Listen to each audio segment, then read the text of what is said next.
আসসালামু আলাইকুম।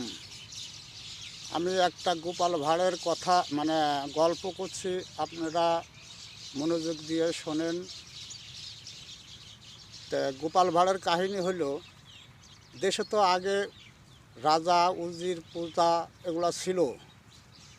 তা এখন রাজামশাই ঝেড়ে দিয়েছে এলাকাবাসী ঢোল পিটিয়ে, যা এই ঠান্ডার ভিতরে যখন যারা আমাদের এই যে সত্যপ্রবাহ চলছে চুয়াডাঙ্গার উপর দিয়ে, এই এমন তখন রাজামশাই বলেছে ঠিক আছে, যদি ধরে দিয়েছে যা এই রাজ্য অর্ধেক আর আমার মেয়ে দিয়ে দেবো যদি এই ঠান্ডা পানিতে আমার পুষ্কুনিতে একদিন এক রাত ডুবে থাকতে পারে, গলা সমান ডুবে থাকতে পারে। তা এখন গোপাল ভাঁড় অতিরিক্ত চালু, তো গোপাল ভাঁড় ওইটা শুনেছে।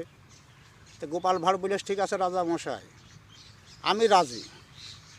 তা ঠিক আছে বলেছ, তাহলে তুমি আজকে রাত তাইলে ওইভাবে গলা পানিতে যে ডুবে থাকো। তাই বলেছ ঠিক আছে। তো এখন সারা রাত ধরেন উনি এতটুকু গলা পানিতে ডুবে বসে আছে।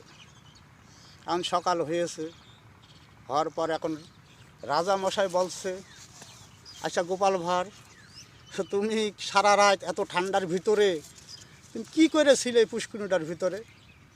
তখন গোপাল ভাঁড় বলছে, রাজামশাই আপনার ওই যে ঘরের কানসির কাছে একটা লাইট জ্বলছে কোনায়, 2 তলা 3 তলা বাড়ি, তাই একটা কোনায় দেওয়া লাইট। তো বলছে ওই কোনার লাইট আমি সারা রাত তাকিয়েছিলাম।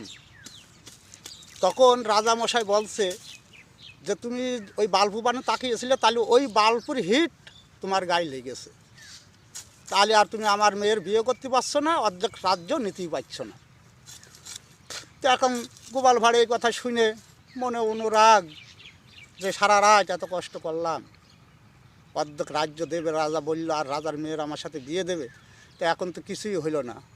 কারণ মনের দুঃখে বাড়ি চলে গিয়েছে। বাড়ি যে মাঠের ভোগে চারপাশে 4টা তাল গাছ আছে, তো তাল গাছের এদিকতে একটা বেড়া দিয়ে আড়া বেঁধেছে, বাঁশ বেঁধেছে, এদিকটা একটা বাঁশ বেঁধেছে, ওদিকটা একটা বাঁশ বেঁধে, তো উনি হাঁড়ি উপরে দিয়ে তলায় দিচ্ছে আগুন।